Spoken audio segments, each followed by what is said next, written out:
Hi and welcome. In this video I'm going to be sharing information that relates to sustainability.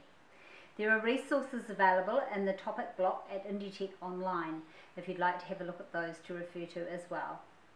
Today I'm going to be talking about environmental management and consumption and our responsibility as stylists to reduce the impact we have on the environment and the planet. I'm going to be talking about what is required of you for this particular topic as well. So what is sustainability?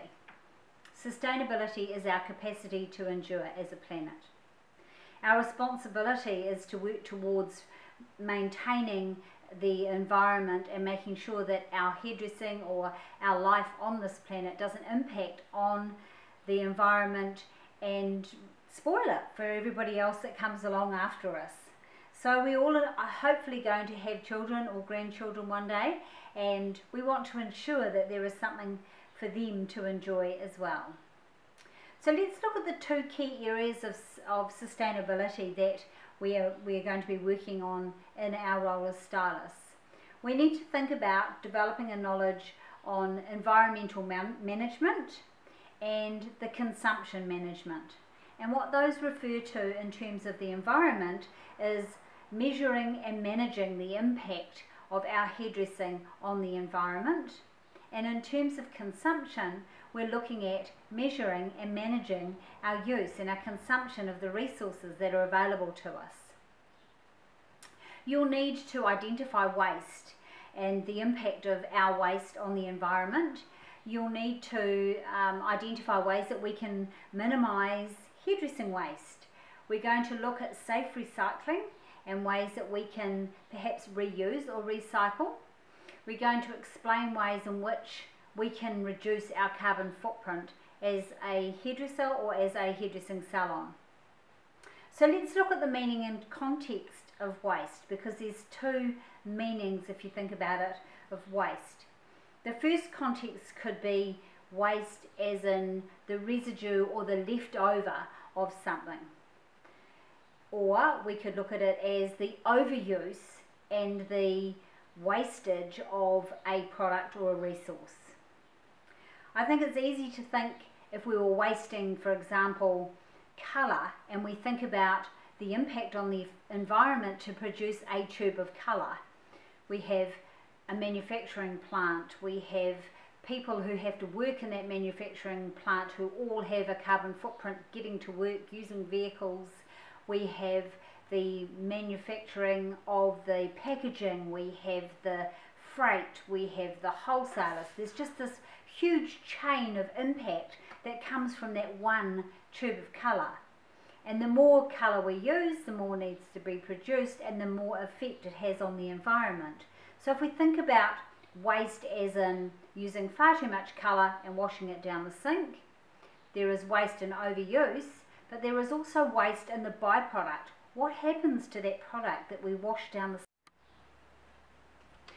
So not only do you have to identify waste in its context, you have to actually identify the impact of that waste on the environment. So I've talked about if we're using more colour than we could, how does that impact on the environment when we wash it down the sink? How does it impact on our environment when we're having to produce more colour than we actually need? But there are a number of resources, not just colour, that we use as stylists.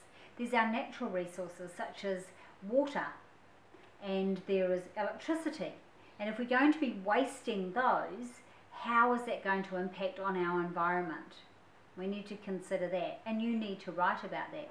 And I really think if you think about it, you know the answer to that question. Clearly, if everybody's using too much water, we're going to run out. Clearly, if everybody is overusing the power, that is going to have an impact on our environment as well. So pay attention to things that go on around your salon and how waste might impact on our environment and on our consumption. Let's talk about safe recycling. You need to identify safe recycling, and you need to identify ways to minimise our waste. So some of our waste is in what we throw away from our boxes and our resources in the salon need to be recycled correctly. And there's a number of ways in your resource that you can actually perform really nice or really good ideas for recycling or reusing the products.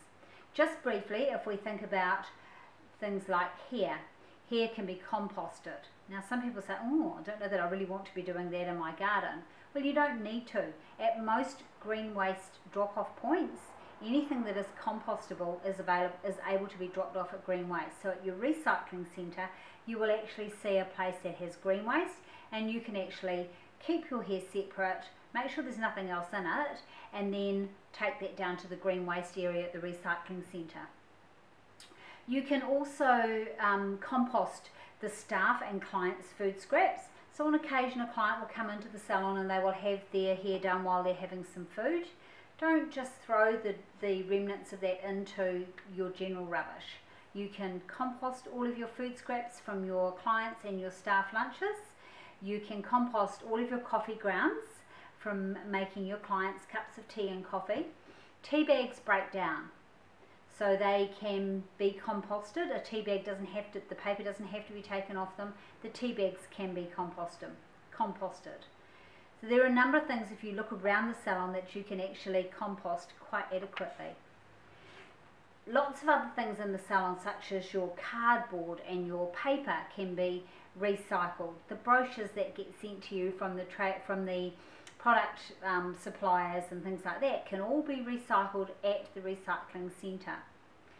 Something that's really interesting to think about in terms of minimising waste and reducing your carbon footprint is what we use in the salon on a day-to-day basis. So first and foremost, we enter the salon, we turn the lights on, and we can have the place lit up like a neon sign sometimes unnecessarily. Think about your environment in the salon. Are there areas where you could put in larger windows, for example, so that you can use natural light to light up the salon instead of having to generate power to light up the salon? Another really useful tip is to use LED lights. Now they produce a really good light because it's a nice clean, clear light. It's much nicer on your eyes. It's much less tiring on your eyes. You don't get that yellow cast, and it uses a fraction of the power that a normal incandescent bulb uses.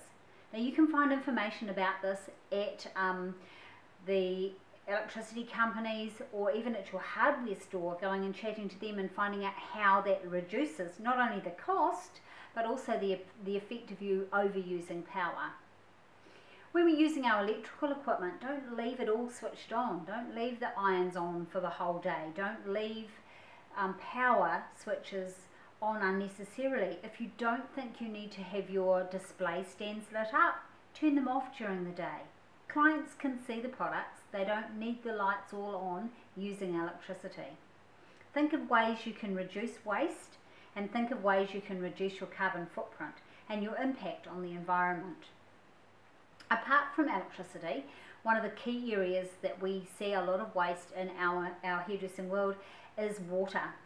And we are really good, because we're racing around in a hurry doing several things at once, we're really good at turning a tap on here and doing something over there. And we're letting all that water run down the sink. When we wash our colour bowls, we can be guilty of leaving the water running as we wash them, rather than perhaps scraping the residue into a bucket first, or into a receptacle that's going to go off to the chemical waste area, and then washing the bowl. So you're using less water to wash a bowl if you've actually scraped it first. Now a lot of places have, a lot of recycling centres have chemical waste, and they have, where they have it's usually in the area where they have the waste oil. There's drums where you can get rid of chemical waste. So if you're not wanting to rinse your colour bowls or any residue from colour bowls down the sink, and one would hope you don't have too much waste from your colour bowls, but there's always some, isn't there? So you could just scrape that out and place that in a container, and then take that to your chemical waste area at your recycling centre. That way it's not going down the drain into the stormwater, or it's into the water supply or the water waste supply, because that water has to go somewhere, and those chemicals do impact on the environment. Apart from water, we're looking at things that may not necessarily be given consideration from stylists because they're almost like secondary areas in our carbon footprint. When you run short of stock, you ring the supplier and you say, please send me 2 tubes of colour. Now think about how that gets to you. So the freight that has to be used for that product to get to you is unnecessary if you make one order a large order. So instead of ordering perhaps 3 orders a month that are small, order 1 order and get 1 set of freight, 1 truck that's bringing your products to you. And that will, whilst it's not a primary impact on the environment, it is an impact on the environment.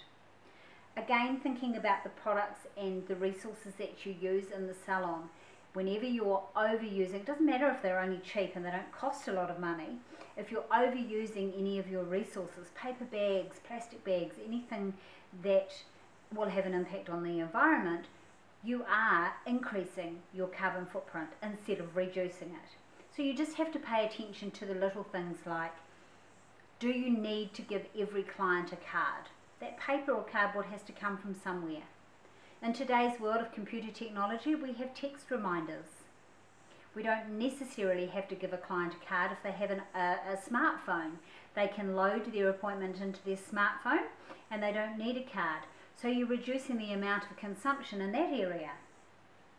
If you mail out to your client any of your marketing strategies via email or via the internet or your social media, as opposed to creating paper flyers and posting them in a paper envelope using in our area, a motorbike to deliver. Whatever happened to the mail lady on the cycle? We've got a motorbike that delivers mail now. You know, there's an impact on the environment from those sorts of vehicles. So reducing that in your carbon footprint will help.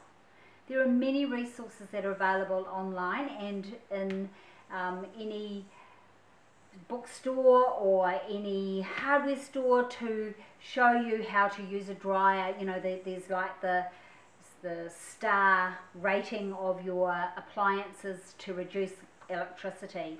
There are ways that you can buy groceries in recyclable containers or in small packaging that won't actually take up too much ground.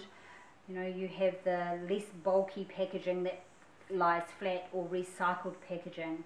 You can look at your consumption in terms of buying products that are biodegradable instead of just buying the cheapest cleanser or the cleaning products or cleaning products that have a chemical impact on the environment. You can actually buy eco-friendly cleaning products, and that would be better to reduce your carbon footprint. As I've said, there are a number of ways that you can reduce your carbon footprint, and it just takes a little bit of research and a little bit of work looking at those. I'm just checking my notes here to see if I've missed anything. Nope, I think I've got all of those through there. So in conclusion, we need to look at our responsibility to endure, to not have a huge carbon footprint on our environment, to make sure that we are taking the responsibility ourselves, because all too often stylists think, well, someone else will look after that, I won't worry. And salons sometimes say, well, look, you know, we don't have the time because we're busy, and, you know, to recycle, someone's got to take the rubbish to the recycling centre and it's going to need a car. You know, you can store it up and make one big trip.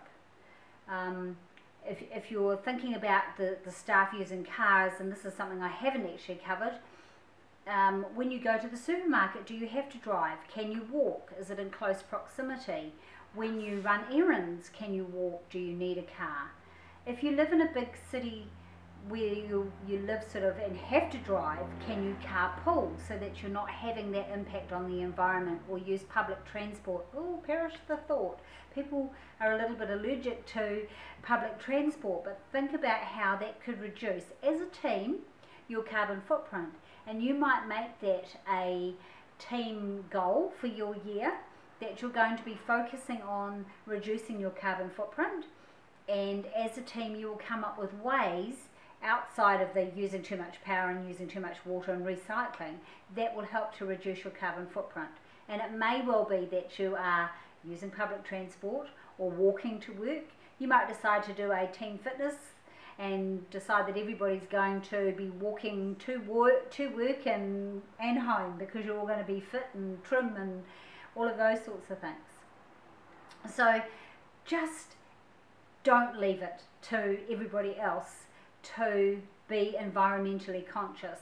And even if you're not particularly into that area of life, it's really important that you make it your responsibility to either work towards managing our consumption or our impact on the environment, or make it your responsibility to work towards reducing your carbon footprint. And that's what sustainability is about. This is a really interesting topic, and I'm sure that as you work through your assignments, you will actually develop some really, really useful knowledge.